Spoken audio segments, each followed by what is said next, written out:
Commissario, allora oggi la visita del Presidente, un consuntivo delle attività qui nel Lab, non solo del Villaggio Masei ma un po' a Agrigento, c'è un alto e bassi e spesso ci sono anche delle lamentele.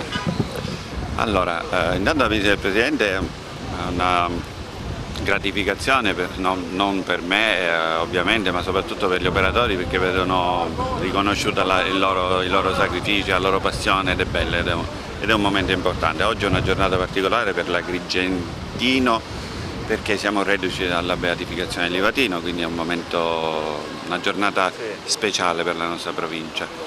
Questo hub sta andando secondo me molto bene. Ieri è stata la giornata del record provinciale di somministrazione, abbiamo oltre 3.600 somministrazioni, che è il record provinciale. Abbiamo avuto qua durante le prenotazioni un andamento veramente soddisfacente. Abbiamo avuto dei momenti di criticità che coincidono con le aperture open, le cosiddette aperture open, diciamo con una cacofonia, però questo è dovuto al fatto che quando si riversano quelle persone tutte in una volta nello stesso orario, è capitato 2 o 3 volte, ovviamente ci sono degli assembramenti. Noi vorremmo adesso fare una comunicazione in cui diciamo come funziona l'hub. Posso accennarlo io brevemente, poi verrà fatta la comunicazione ufficiale. Noi abbiamo 2 linee diverse, la linea dei prenotati che segue gli orari e dei propri percorsi, e la linea di quelli che sono invece occasionali o comunque che sono spontaneamente presentati a noi. Noi cosa abbiamo avuto? Per esempio avanti ieri abbiamo visto che ci sono delle persone che non erano prenotate, che si sono presentate così come è giusto che siano, ma le persone che si erano prenotate per le 12, faccio un esempio, alle 6 di mattina già erano presenti. Hanno visto che altri andavano avanti per la loro vaccinazione, allora è successo quello che noi tutti immaginiamo. Allora cosa vorrei raccomandare a tutti?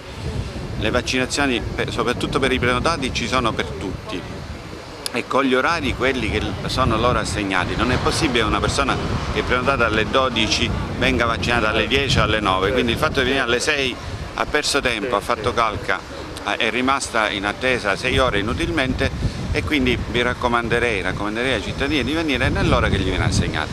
Per gli altri che invece sono liberi, l'unica cosa che mi sento di potervi dire: vaccini ce l'abbiamo per tutti. È un momento particolare, dovete mettere in conto che assieme a voi che venite diciamo quando avete la disponibilità, e fate bene a venire e vi ringrazio per il fatto che venite, sappiate che assieme a voi i nostri operatori sono pronti per vaccinare tutti quelli prenotati. Abbiamo anche un numero di operatori per voi che invece venite volontariamente.